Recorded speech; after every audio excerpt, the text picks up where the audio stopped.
내가 기계장치를 날 봐요. 100원에 취득했고요. 내용에서 5년 잔존가치 빵 정액법이래요. X 1년 말까지는 아무 일도 없었어. 그럼 나 X 1년 말에 뭐 해줘야 돼요? 일단 감가상각은 해야겠지. 그럼 장부금액은 얼마예요? 80이라고요. 근데 내가 X 1년 말 시점에 이 유형 자산을 매각 예정 비유동 자산으로 분류 변경하기로 했대요. 조건이 만족이 돼서. 괜찮죠? 그럼 매각 예정 비유동 자산으로 분류 변경을 해. 분류 변경을 하면 볼게요. X 1년 말에 회계 처리가 어떻게 돼? 일단 감가상각은 해야 되니까 감가상각비 20, 감가상각 누계액 20 잡으면 되겠죠. 여기까지 하고 뭐 해줘? 매각 예정 비유동자산을 분류 변경한대요. 그럼 분류 변경해 봅시다.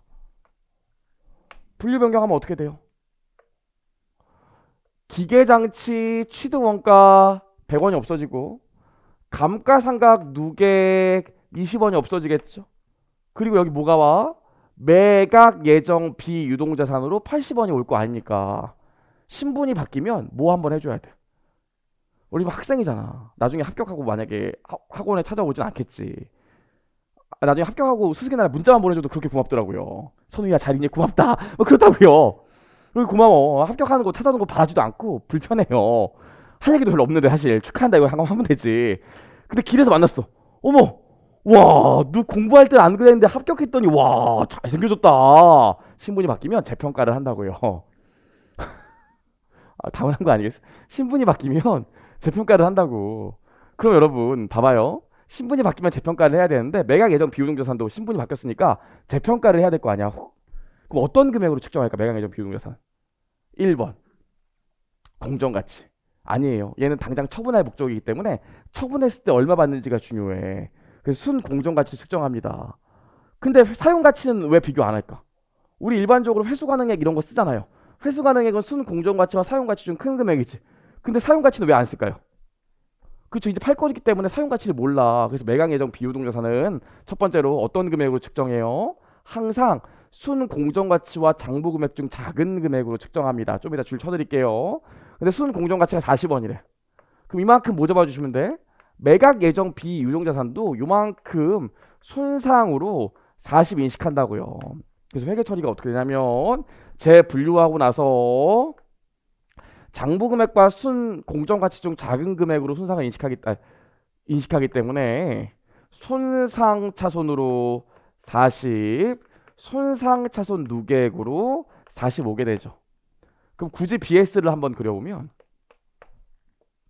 BS에 이제 매각 예정 비유동자산 85고 밑에 손상 차손 누계액으로 40이 별도로 기재가 된다고 이렇게.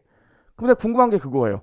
아니 매각예정 비유동자산으로 재분류하기 전에 손상 먼저 하고 재분류해도 될 것 같은데 왜 재분류하고 손상을 인식할까? 깔끔하게 마지막으로 평가하고 재분류해줘도 되잖아. 근데 얘는 평가하고 재분류 안 하고 재분류하고 왜 평가했을까요? 왜? 왜? 나 주문 커피라도 살게요. 부담스럽나요? 다 같이 산다고.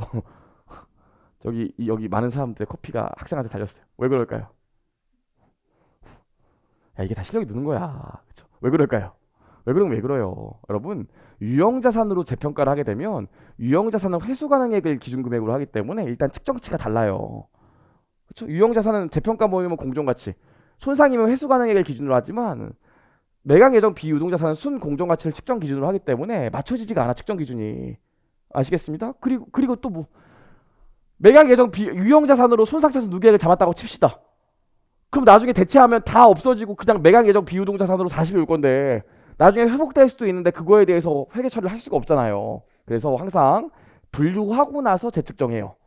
괜찮죠? 이유 여기까지 하고 나서 매각 예정 비유동자산의 가장 큰 특징은 뭐예요? 매각 예정 비유동자산의 가장 큰 특징은 얘는 이제 처분할 때 수익이 나오기 때문에 단순히 보유한다고 수익이 나오지 않아.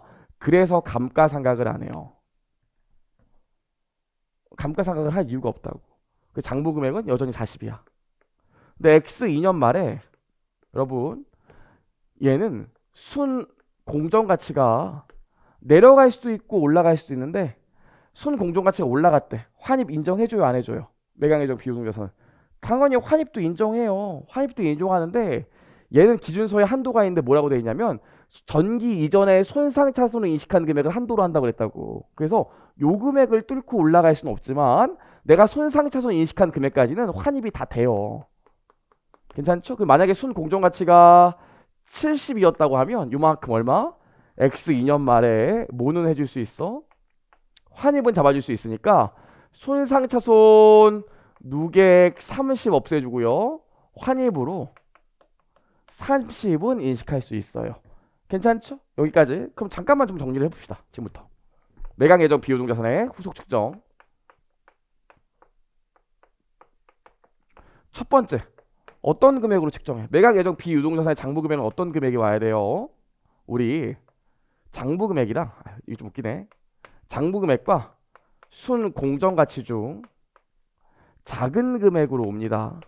무슨 말인지 아시죠? 대체 시점의 그 금액과 두 번째로 순공정가치에서 할 얘기가 좀 더 있는데 순공정가치는 공정가치에서 처분 부대비용을 뺀 거잖아요.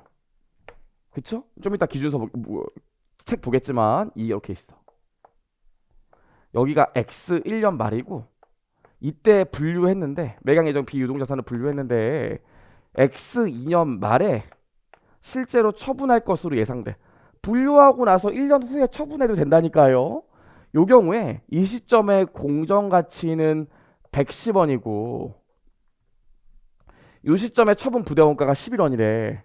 그럼 이런 경우에 분류일부터 처분일까지의 기간이 1년을 초과한 1년 이상이라면 이 처분 부대원가는 현재 가치 평가라고 그랬어요.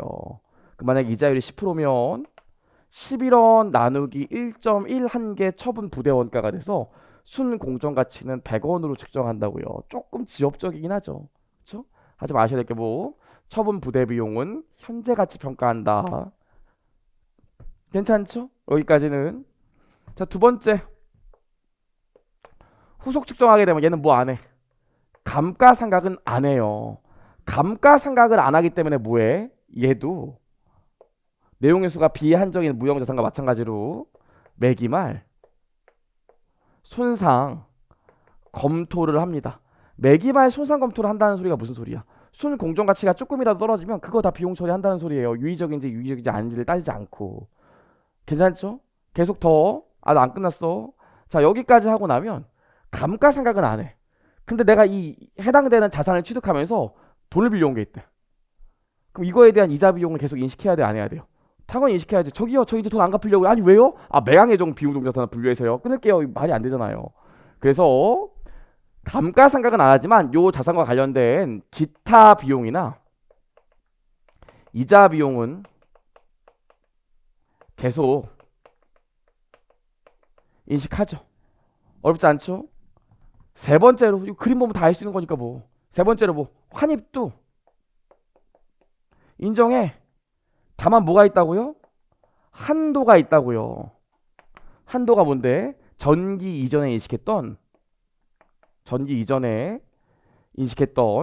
손상 차손을 한도로 합니다. 그림상 이렇게 된다고요. 자, 그럼 교재 한번 같이 읽어볼게요. 일단 교재 읽어보시면 매각 예정 비유동자산의 측정 기준이 있는데 우리 두 번째 줄만 보시면 될 것 같은데 매각 예정으로 분류된 비유동자산은 순 공정가치와 장부금액 중 작은 금액으로 측정한다. 단 1년 후에 매각될 것으로 예상된다면 매각 부대원가, 처분 부대비용은 현재 가치 평가한다. 조 얘기잖아요. 보시면 되고 두 번째 매각 예정으로 최초 분류하는 시점에 장부금액과 장부금액이 순 공정가치를 초과한다면 손상차손으로 인식한다.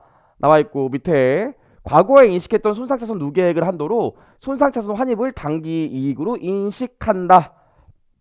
영어권 나중에 보시고 그래서 그림 보시면 뭐 요 금액을 한도로 환입 잡을 수 있다고요.